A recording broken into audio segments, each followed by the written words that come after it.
deep beneath the shade and power of this tree we call our tower. Days fleeting, shadows fall across the path our feet touch all.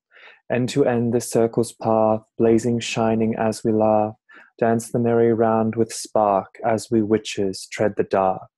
Wheel turning, eight-rayed sun, spiral serpents birth the one. Crescent moon lays down her claim to her lover hanging lame, and we, the witches of wild wood, stand where ancient stones once stood.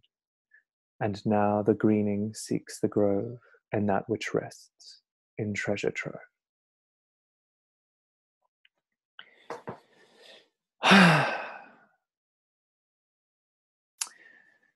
I decided to record a video today, kind of just speaking completely from the heart with no real plan other than to talk a little bit about why I practice the craft. If you've watched my other videos, I'm sure you've caught on to how I describe that practice and the things that I value. To reiterate a lot of the core of how I practice and where I draw my practice from, I guess lies in a poetic metaphor of the craft that I really love, which is this idea that every witch is a two-handed witch, working both with the current, the left-hand current, the binding, blasting, hindering, constricting, waning current, and the right-hand current, that which opens, blesses, brings boon rather than bane, and can provide keys to unlock doors, the more expansive current. That language is already quite dualistic, but to a witch who understands the two-handed poetry or allegory, I like to say that my two hands are in balance and synergy when my head is full of the fire of the gods and when my heart is full of honey. In that way, and with that idea and that magical allegory, I truly begin to know what it means to be a part of the legacy and inheritance of how I experience the witch. Why I continue to practice the craft after nearly 20 years of practicing the craft consciously is that it continues to be a series of ways, poetry, ritual that deepens and darkens me, that illumines my way.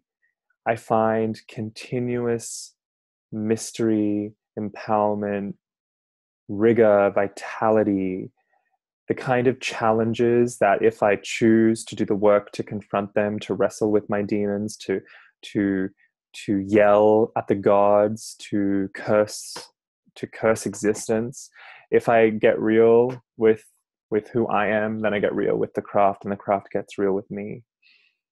When I first came into the craft, I was 12 years old, between 11 and 12. And that was, I was an early adolescent. I was completely obsessed. I wanted to be a witch. I knew some of the history and the folklore and the magic of my father's family. But it was the word witch. It was only the word witch. It had to be that word, and had to be whatever was truly, authentically, historically, magically connected to that word and that lineage that I wanted. I wanted it. I felt utterly that it was mine, that I belonged to it, that it belonged to me, that word was going to be my word, and it hasn't stopped being the most meaningful word to me. I guess other than love. And a few others, but seriously, the word witch, the English word witch, and all that it brings, all that it provokes and evokes, is still to this day the word that grounds me in everything. It's also, for me, not it doesn't feel constructed. It feels messy. It feels primal. It feels animalistic. I thought, because of the books I was reading, because of the people I met, because of the media that I was exposed to at the time, that the craft or witchcraft was a religion. That's what I thought. And for many people, it has become religious. It is religious, both in the kind of linguistically traditional sense to bind back or to make kind of a covenant with or a bond with something deeply of value and importance. And for me, I have always described my practice as not necessarily irreligious, but not religious. One of the earliest articles I ever wrote, and I posted on Witchvox like years and years ago when I was still in high school, was, why my witchcraft is not religion. I was not ever really interested in. I mean, I'm fascinated by religion and religious thinking. It fascinates me. I find it to be one of the most bizarre, asinine, limiting ways of thinking, and at the same time in human history, and at the same time one of the most deeply impassioned, devotional, wondrous ways of being. That fascinates me. But what fascinates me more, what feels more organically and dare I say it, authentically me, is witchness, is the craft. And I guess one can't really practice the craft without feeling that pull and without feeling a sense of belonging to the witch.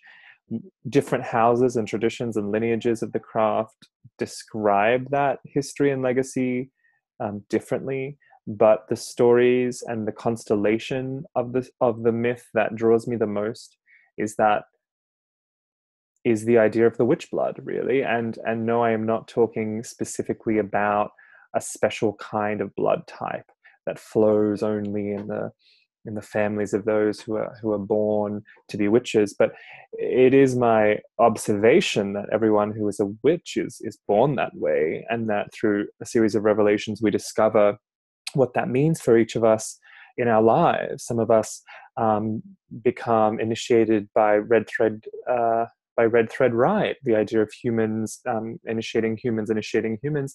Some of us are initiated by the white thread, or through silver dreaming, in a more shamanic, direct encounter way. And ideally, the red thread initiatory rites will catalyze, enable, receive, or consolidate those white thread encounters, those direct shamanistic style, ecstatic deepenings, the kind of, what people sometimes talk about as the classic death and rebirth of the shaman.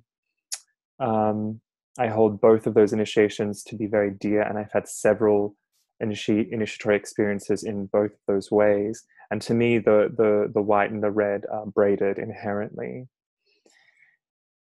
For me, the legacy of being a witch means that I will always feel other than human, and I will always feel what Orion Foxwood has written of as divine discontent in some of his books on fairy seership and fairy lore. This idea that I've also received in teaching as longing or yearning. Sometimes I call it just existential grief. But inside of the witch is this kind of rapturous, roaring abyss that is hungry and filled with the lust to connect, and that kind of endless desire that breaks the riverbanks of existence. Witches are hungry creatures. One of my teachers once said that it's kind of rare to find a witch whose fetch beast, whose apparition of their more kind of atavistic, bestial, primal nature is not a predator, and that is rare. But the idea of prey and predator or evokes another kind of interesting anthropomorphic idea of duality, and much more into this idea of complexity and kind of intricate web-like, who knows really where things begin and end, mystery.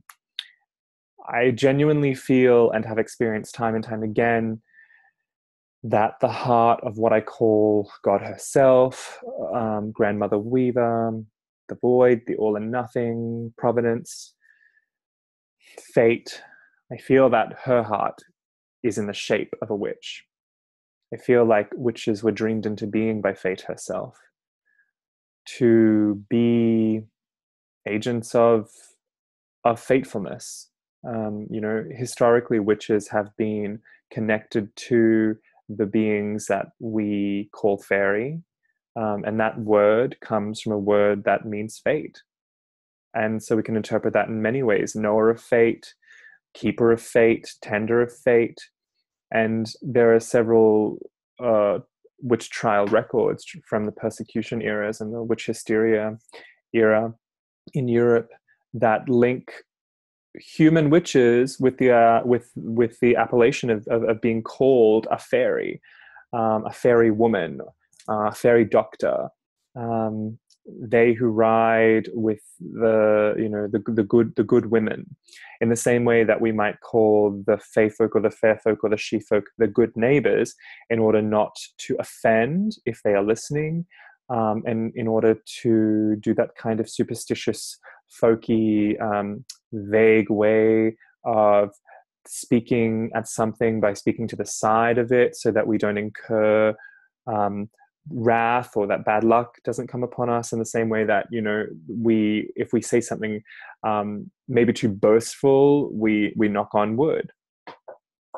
As I was taught it, as I received it, both through spirit teachers and human teachers, the knocking on the wood is to evoke the guardian of the forest, who is able in some ways to cosmologically defend from the wrath of cold, icy fate when we are being accidentally or self-consciously boastful. For me, being a witch is not about thinking about rituals that I'm going to do. Yes, I have discipline because I choose to have discipline. Yes, I value diligence. Yes, I value digging deep holes and then drinking from the water that comes.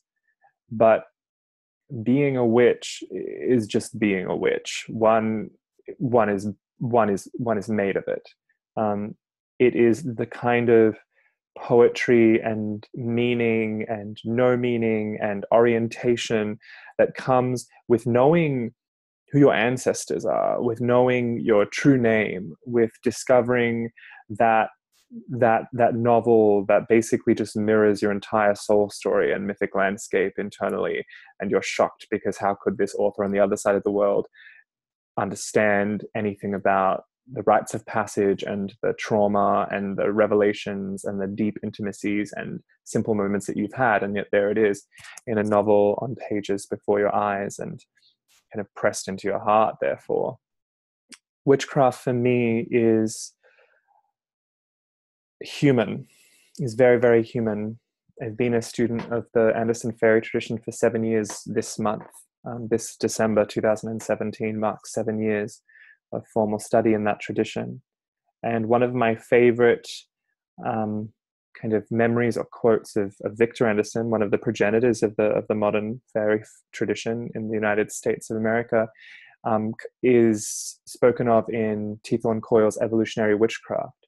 She mentions asking Victor, what do the Fae want from us, or what do the Fae want of us as humans, or maybe as witches who are human, alive? And Victor said, they want us to become more human. They want us to be more human. Cora Anderson, his beloved wife, who passed away in 2008, she sometimes said that witchcraft was about becoming a better person, like becoming better.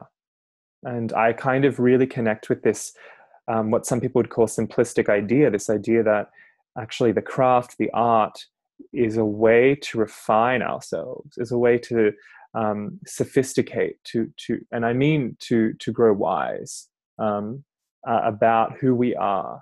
One of the most important teachings and practices to me is the triple soul alignment that I originally learned through both Reclaiming and Fairy, which are connected traditions historically and magically.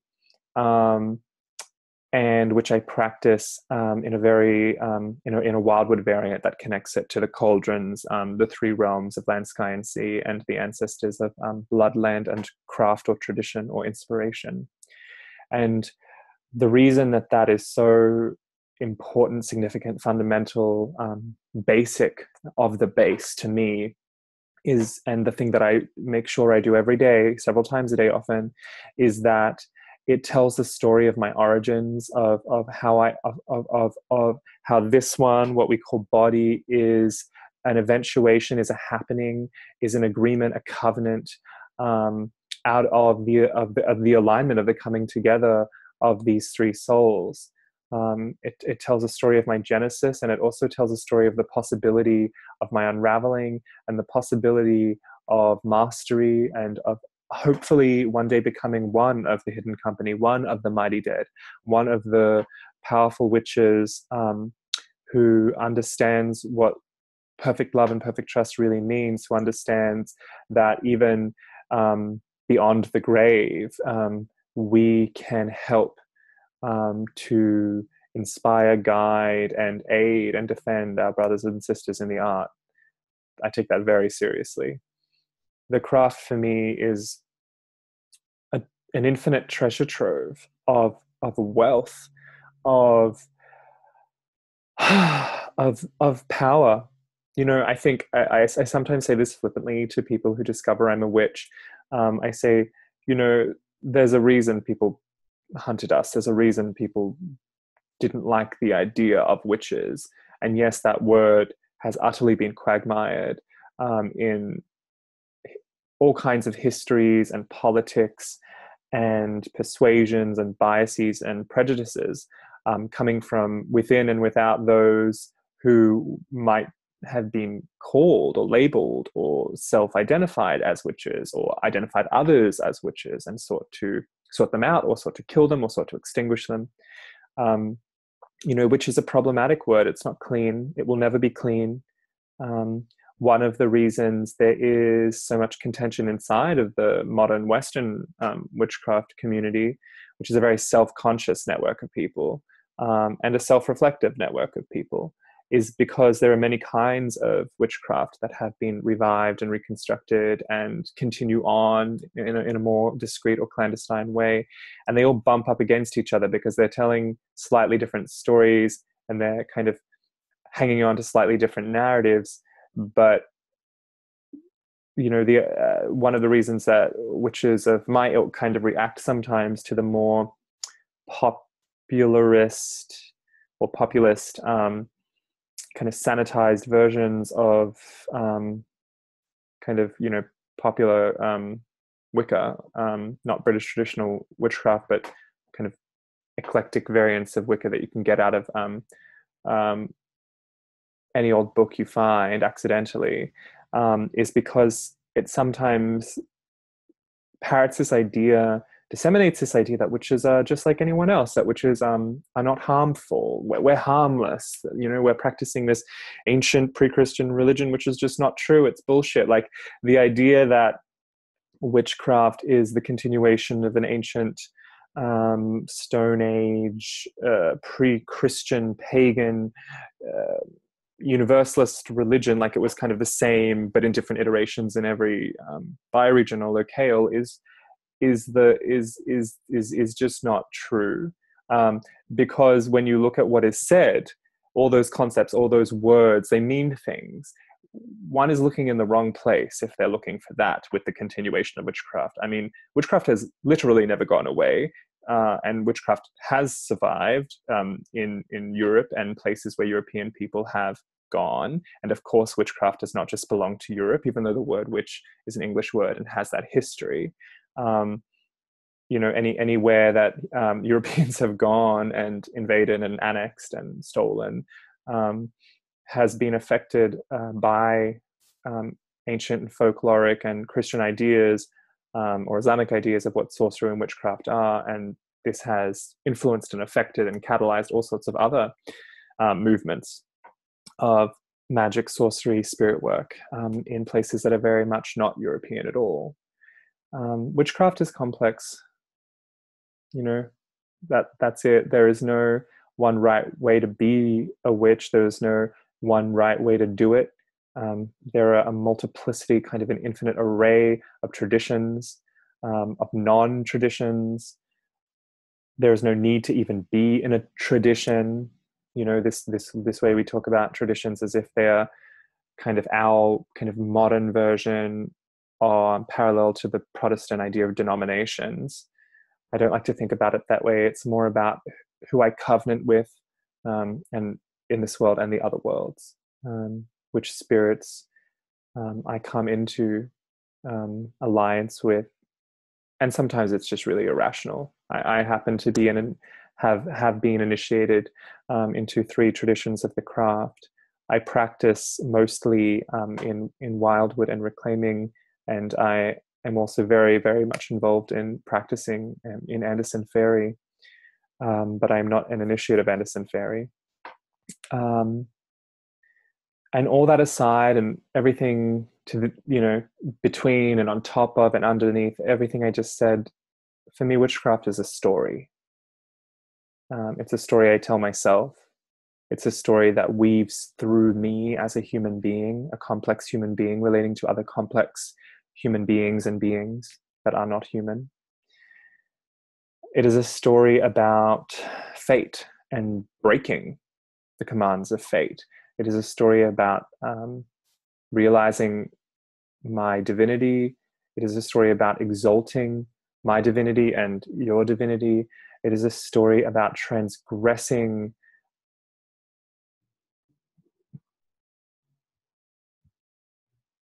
laws.